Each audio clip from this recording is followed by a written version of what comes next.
Hello everyone and welcome to my channel. Today I'm going to make a couple of cards using the Magnolia stamps that you saw me coloring in my last video.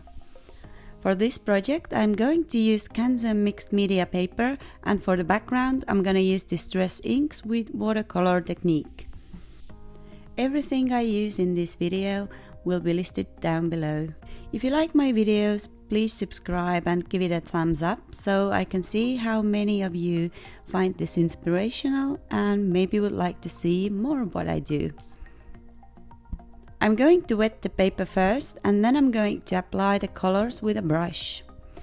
Canson mixed media paper is not the best for wet techniques, but if you don't go crazy with the water, you're going to be fine.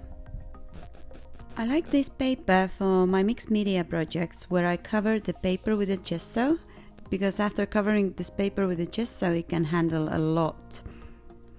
I like the fact that it doesn't warp or change the shape in any way.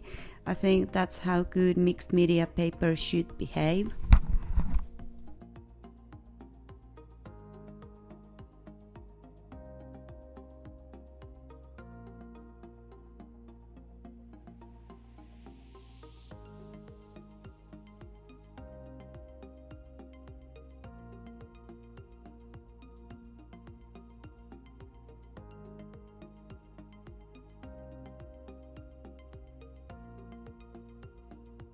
I'm gonna use the stencil by Tim Holtz with distress inks just to give my background a little bit of more interest.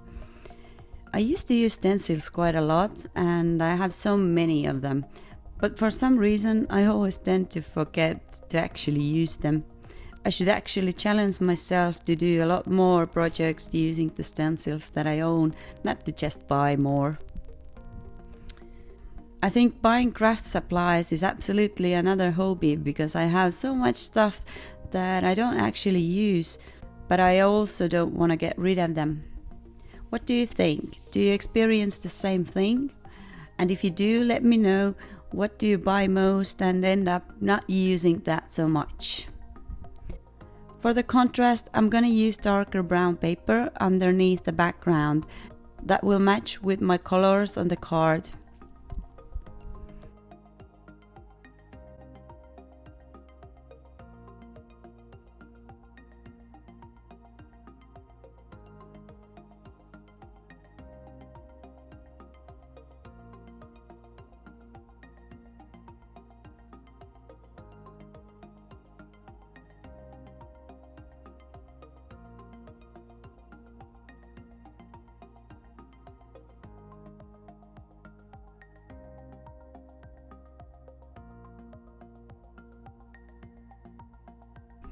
I'm going to do a little bit of stamping here and there to give it just a little bit of more interest.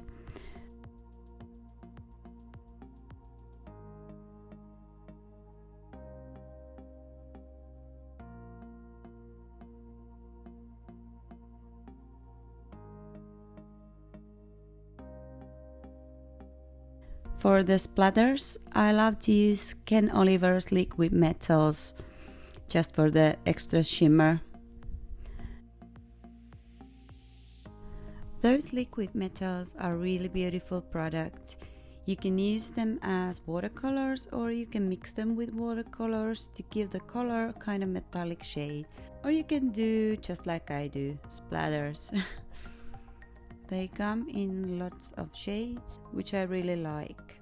I personally own I think 9 of different colors, and I think my favorites are metallic rose, metallic mandarin, and also yellow gold is really nice.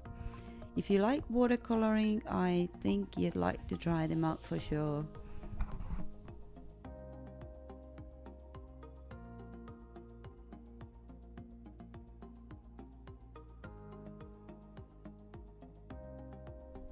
.3D bats are always good if you want to add some dimension to your work, and in this case that's what I'm going to do, because I want to add some leaves and animal die cuts behind my colored images.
The cute sentiment stamp sending love and hugs is by Altenew and the set is called Adore You. I must say I really love Altenew stamps, especially the flower stamp sets, and I like the fact that there are sentiments in every set, which makes it really easy to choose the sentiment for the project when I'm using the Altenew flower stamps. My favorite stamp set by the Altenew is the Magnolia flower set. I can't recall the name, but it might have something to do with Mother's Day. I might be wrong though. I actually thought of doing watercolor no line coloring video using this same Magnolia stamp set.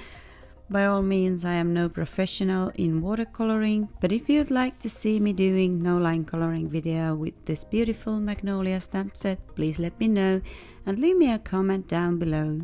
You can also check my Instagram. I believe there are cards that I made in the past using this same Magnolia stamp set. So here I'm gluing down some die cuts underneath my colored image.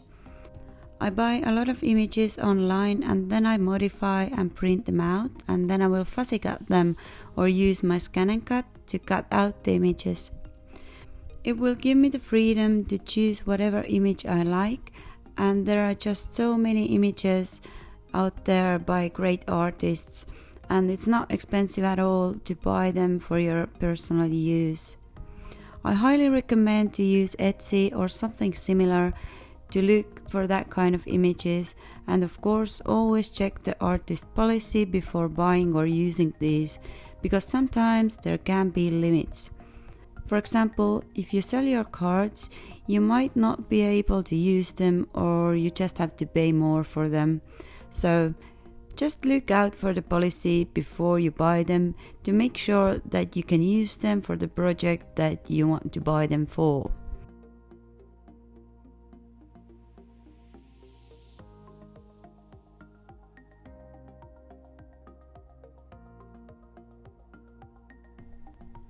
And again, I'm going to use the 3D bats to stick the sentiment to my card.